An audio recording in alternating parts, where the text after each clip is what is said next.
Wait, what? These Telegram projects are demanding Ton transaction for airdrop? Yes, Memfi. Ton too. Yescoin also. Every Telegram project is. This is not play to earn. This is pay to earn. Ransom. Yes, you heard that right. Ransom. This isn't a charity, and it's definitely not a donation. It's a ransom, where players are being forced to pay half a ton just to be eligible for an airdrop. And that's just the beginning. Gone are the days when airdrops were a way to promote newly launched tokens by giving a portion of the supply for free. Back then, the only thing we had to deal with was a small gas fee for transactions. But developers never pocketed any of that. But now, with the rise of Telegram mini-apps, airdrops have evolved into full-blown dirty businesses. The airdrop industry has become a well-oiled machine where everyone, except the users, is enjoying the massive benefits. But how did this all start? If we need someone to blame, we blame Scamster Kombat. Now I know, they never directly asked players to pay, but they're the ones who introduced the watch our YouTube videos to earn game tokens mechanism. They were the ones who showed the world that airdrops could be profitable if users are lured in and exploited. Once Scamster Kombat's YouTube channel started growing rapidly, projects like Tapswap, XEmpire, and a few others jumped on the bandwagon.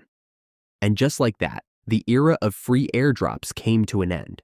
And then came the biggest culprit of this whole mess, disguised in the form of an innocent animal we all love, Catizen. Let me be clear, Catizen is the worst thing to happen to cats since the Great Cats Massacre in 1730s Paris. Catizen took things a step further, demanding on-chain transactions just to earn tokens like cats and fish. They opened up an entire shop where you had to use real money to buy their in-game tokens. That's where this exploitative model truly began.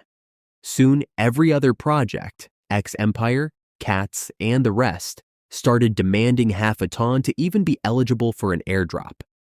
And to make matters worse, some of these projects started pushing for users to donate Telegram stars. Donation? Let's call it what it is, ransom. These projects are playing psychological games with their users. They'll say things like, oh, in-game purchases aren't mandatory. But then they'll sneak in that these purchases will affect the size of your airdrop. This creates what we all know as FOMO, fear of missing out. People who've been grinding for months suddenly feel like everything they've worked for will be lost if they don't pay up. And let's talk about who these players are. Many of them come from underprivileged backgrounds or countries where their bank cards aren't even accepted by exchanges.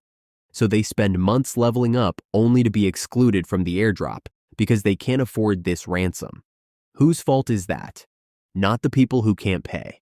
Not the ones who face rejection when trying to buy this so-called eligibility.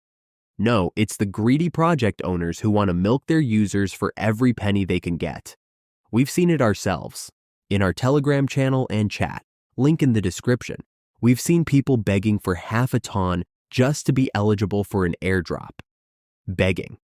So we asked ourselves, why is an on-chain transaction necessary when the father of all these Telegram projects, Notcoin, never needed one?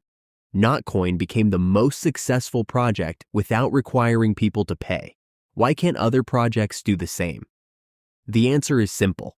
Greed. Everyone is greedy. Everyone is looking for an easy way to make money. And this collective greed has given these projects enough power to do whatever they want, however exploitative their practices may be. And let me be clear, Telegram doesn't care. They won't step in if you get scammed. They won't impose sanctions on bots that pull these kinds of scams. Just look at Monarch's bot. It pulled off a huge scam, and guess what? It's still out there, running like nothing happened. Telegram never did anything to stop it. They didn't tighten the rules. They didn't do anything to protect users from being scammed. They'll continue to support any project that pushes for Ton transactions, because at the end of the day, they're just as complicit.